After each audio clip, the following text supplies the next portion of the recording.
पक्षांतर्गत विरोधामुळे माझ्या पतीचा जीव गेला असं बाळू धानोरकर यांच्या पत्नी प्रतिभा धानोरकर यांनी म्हटलेलं आहे। माझ्या पतीचा जीव घेतला, आता ते माझ्या मागे लागलेत असा आरोप प्रतिभा धानोरकर यांनी केलाय। मी काँग्रेसची आहे, काँग्रेसमधूनच उमेदवारी लढवणार असं धानोरकर यांनी म्हटलंय।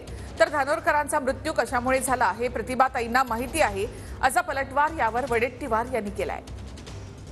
पक्षांतर्गत असा कोण नेता आहे जो असे षडयंत्र रचत आहे ज्याच्यामुळे मानसिक त्रास झाला, खासदार बाळू धानोरकर जीव गेला?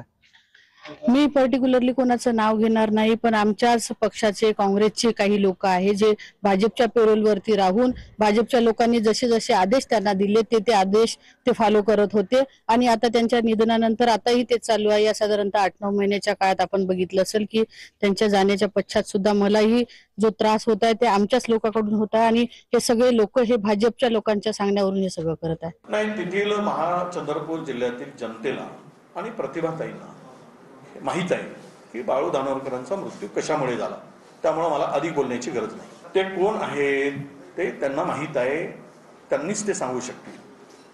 त्यांचा मृत्यू कसा झाला ते सांगू शकतील, त्यांनाच विचारलं पाहिजे।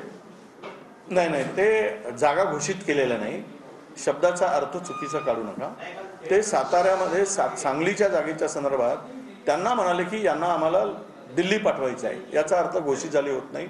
आम्ही अनेकांना म्हणतो दिल्ली पाठवायचं आहे, त्यातून ते म्हणाले असतील, पण शीट वाटपामध्ये ती जागा कोणाला जाईल ते वाटप झाल्यानंतर अंतिम सही झाल्यावरच कळेल।